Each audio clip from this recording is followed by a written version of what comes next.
పాపాలలో బంధించడానికి సాతాను ఉపయోగించే బలమైన తంత్రం, నేడు లోకమంతా పదే పదే జపించే మంత్రం సినిమా. ఇది ఆత్మలను చంపడానికి సాతాను ఉపయోగించే అతిపెద్ద ఆయుధం.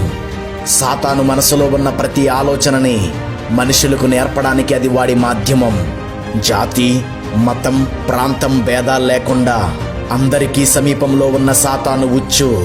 అన్యులే కాదు, క్రైస్తవులలో కూడా అనేక మంది బోధకులు, విశ్వాసులు ఈ సినిమా మొత్తులో మునిగిపోయి వాటిని చూడవచ్చు అని కొందరు, మంచి సినిమాలు మాత్రం చూడొచ్చు అని ఇంకొందరు, థియేటర్కు వెళ్ళకూడదు కానీ ఇంట్లో చూడొచ్చు అని మరికొందరు బోధిస్తున్నారు, వాదిస్తున్నారు కూడా.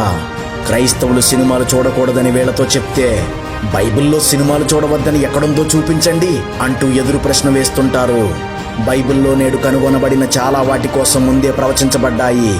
ఉదాహరణకి కార్లు, విమానం, యుద్ధ ట్యాంకర్లు, ఇలా చాలా ఉన్నాయి. వాటి లక్షణాల కోసం వ్రాయబడింది కానీ వాటి పేర్లు మాత్రం వ్రాయబడలేదు. సినిమా కూడా అంతే. సినిమా అనే పేరు బైబిల్లో ఉండదు కానీ సినిమా చూడకూడదని మాత్రం బైబిల్ పదే పదే హెచ్చరిస్తుంది. ఎందుకంటే సినిమా దేవుని యొక్క అనేక ఆజ్ఞలను అతిక్రమించేలా చేస్తుంది. దేవుడు ఎదుటివారిని దూషిస్తేనే నరహత్య అయిపోతుంది. నీ కుడి చెంపపై కొడితే ఎడమ చెంప చూపించు. సినిమా పోట్లాడుకోండి, ఎవరు ఎక్కువ మందిని కొడతాడో అతనే హీరో. బైబిల్ శాంతిని నేర్పిస్తుంది కానీ సినిమా హింసని ప్రోత్సహిస్తుంది. దేవుడు మోహపు చూపు చూస్తే వ్యభిచారం. సినిమా స్త్రీలకు అసభ్యమైన వస్త్రాలు ధరింపజేసి వారికి హీరోయిన్లు అని పేర్లు పెట్టి మనుషుల ముందుకు తీసుకువచ్చి చూపిస్తుంది. ప్రపంచమంతటినీ మోహపు చూపుల వ్యభిచారంలో ముంచేసింది. బైబిల్ హృదయ శుద్ధిని బోధిస్తుంది కానీ సినిమా ఆలోచనల్ని అపవిత్రపరుస్తుంది. దేవుడు దేహానికి హాని చేసే వాటిని స్వీకరించకూడదు.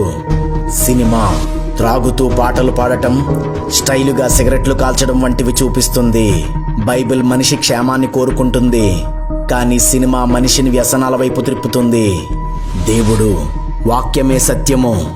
సినిమా మనిషికి జన్మలుంటాయని, ఇతర గ్రహాలపై మనుషులుంటారని, మనుషులకు అతీత శక్తులుంటాయని, అనేక మంది దేవుళ్ళుంటారని, ఇలా వాక్య విరుద్ధమైన అనేక వాటిని గ్రాఫిక్స్ ద్వారా చూపిస్తూ అసత్యాన్ని నమ్మిస్తుంది. బైబిల్ సత్యంలో నిలిచి ఉండమంటుంది, సినిమా భ్రమలో సంతోషించమంటుంది. దేవుడు దినములు చెడ్డవి కాబట్టి అజ్ఞానుల వలె సమయాన్ని వ్యర్థం చేసుకోకుండా సద్వినియోగం చేసుకోండి. సినిమా అసలు దీనిని కనిపెట్టిందే టైంపాస్ కోసం. టైంను వృధా చేయడమే సినిమా లక్ష్యం.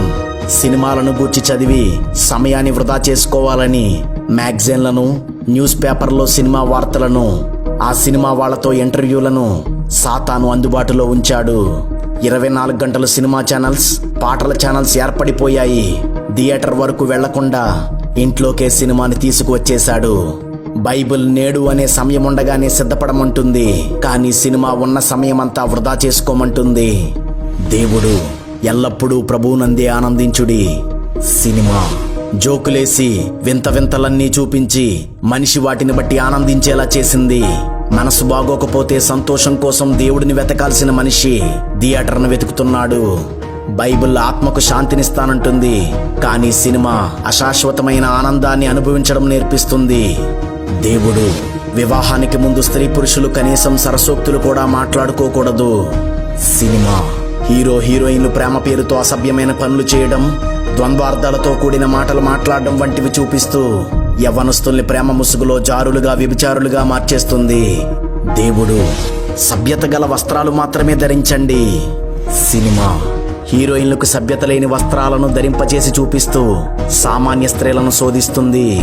శోధించబడిన అనేక మంది సభ్యత లేని వస్త్రాలకు అలవాటు పడిపోయారు.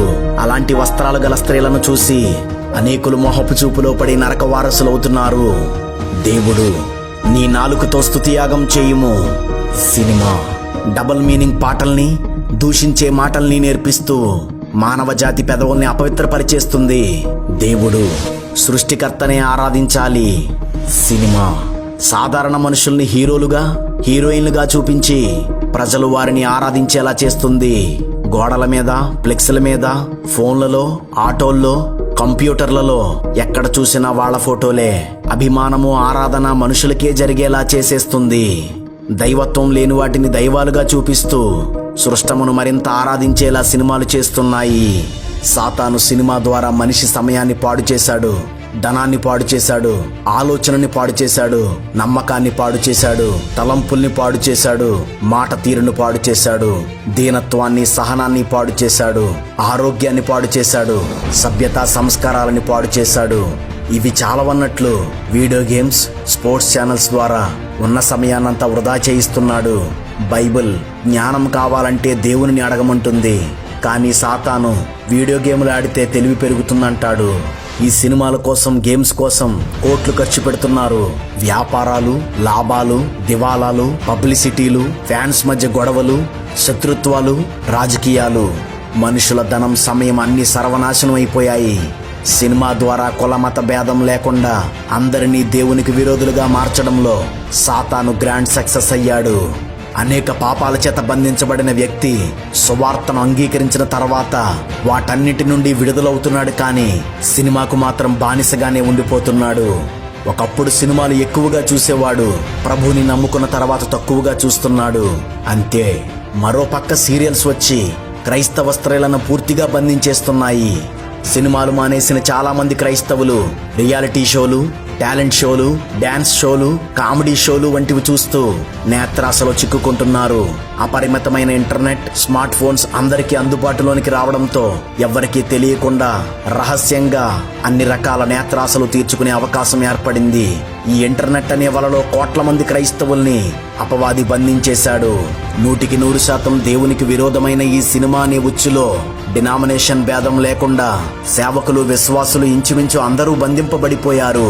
ప్రియ సహోదరి, సహోదరుడా, ఒకసారి నిన్ను నీవు ప్రశ్నించుకో, నీ మనస్సాక్షిని విమర్శించుకో. సినిమాలు, సీరియళ్ళు, స్పోర్ట్స్ ఛానళ్ళు నిన్ను దేవునికి ఎంత దూరం చేస్తున్నాయో ఒకసారి గమనించుకో.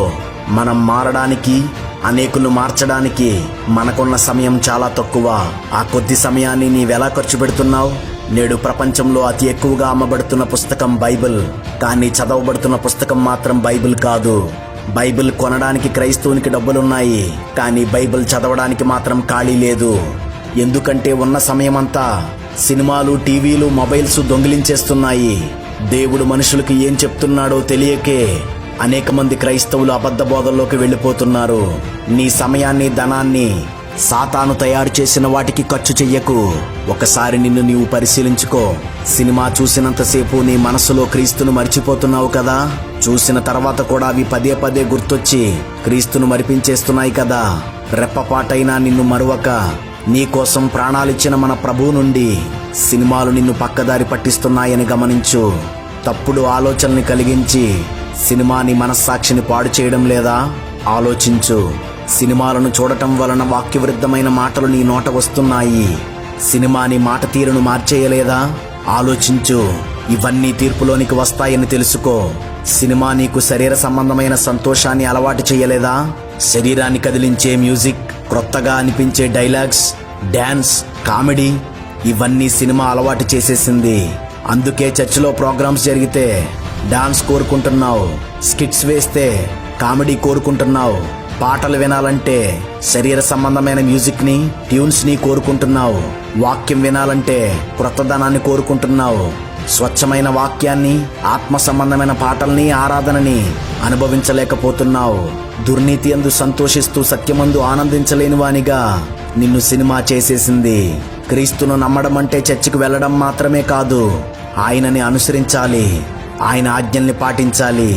ప్రియ సహోదరి, సహోదరుడా, ఒక క్రైస్తవునిగా నువ్వు ఏం చూడాలో, ఏం చదవాలో, ఏం వినాలో బైబిల్ నిర్ణయిస్తుంది. వాటినే నీవు అనుసరించాలి. చివరికి సహోదరులారా, ఏవి మాన్యమైనవో, ఏవి న్యాయమైనవో, ఏవి పవిత్రమైనవో, ఏవి రమ్యమైనవో, ఏవి ఖ్యాతి గలవో వాటినే యోగ్యమైన వాటిగాను, మెప్పుకు తగిన వాటిగాను భావించి వాటి మీద ధ్యానముంచుకునిడి. పై లక్షణాలు గల సినిమాలు ఏవైనా ఉంటే వాటిని చూడొచ్చు, కానీ అలాంటి సినిమాలు 1,00,000 కూడా ఉండవు. మనం ఏం చదువుతామో, ఏం వింటామో, ఏం చూస్తామో అవే మన ఆలోచనల్ని, ప్రవర్తనని ప్రభావితం చేస్తాయి.